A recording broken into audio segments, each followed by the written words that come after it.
All right, this lesson is all about range, so the spread of data. So our general range is just defined as the highest score minus the lowest score. So in symbology or with symbols, x max minus x min. So let's look at an example. So find the range of the given data set. All right, so if we look at our lowest score, it's 2.1, and our highest score is 5.2. So plugging in our equation, range equals x max minus x min, we put the 5.2 minus the 2.1 and we get our range to be 3.1. Okay, interquartile range. It's a bit more complicated, but then at the same time, it gives us more meaningful information sometimes because the interquartile range doesn't include any outlying values, some really low values or really high values. Okay, so the interquartile range, sometimes shortened to IQR, this is the range of values in the middle 50% of all values. So we're not really interested in the bottom 25%. We're not really interested in the top 75% of all values. We're just interested in that range of the values that are from 75% to 25% of our cumulative frequency. Okay, so now we get into some more definitions. Quartile, we just need to divide the data into 4 equal parts.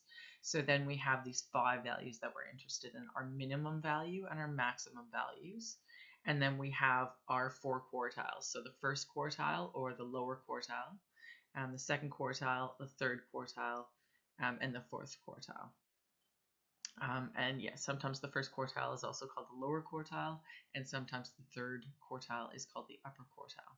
Okay, so the IQR or the interquartile range is Q upper minus Q lower or Q3 minus Q1. Let's look at an example. Okay, so the example that we had for our ogive a few lessons ago, we made our lives really easy by having a cumulative frequency of 100. So that makes it really easy to figure out which values are in which quartile because it just means your percentage. Okay, so if we want to find our interquartile range, all we have to do is find our third quartile range, so that's the 75% mark. So all marks, 75% of the marks will be below this range, and 25% of the marks will be above this range. Okay, so reading off the graph, we can pretty easily see that it's about about a mark of maybe 53, let's say. And then we get our lower quartile, so Q1, and that's 25% of the marks will be below this and the rest will be above it. So we can kind of read that off as maybe about 31. Okay, so writing down our equation, interquartile range, Q upper minus Q lower, or we could say Q3 minus Q1, and plugging in those values that we read off. 53 minus 31, which gives us 22. And that's how to find the interquartile range. Now, like I said, the interquartile range is a really good measure of the spread of your data because it doesn't really include those outlier values, really, really low values or really, really high values when most of your range is a lot closer to your middle value.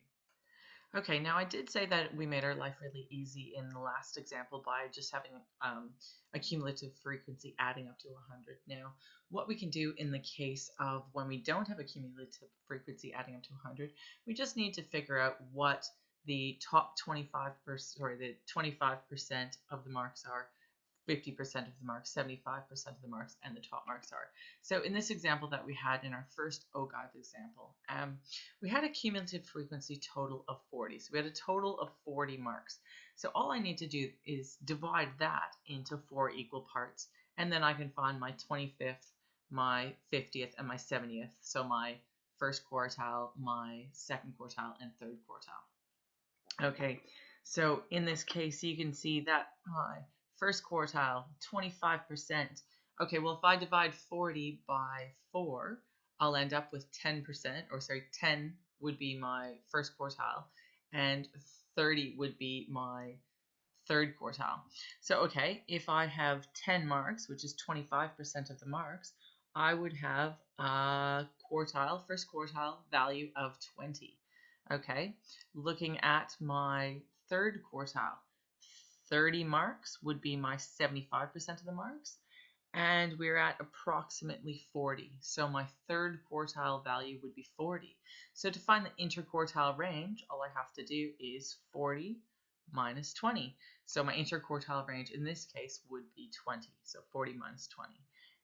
Right, so I hope that just clears it up when we have slightly more difficult ones.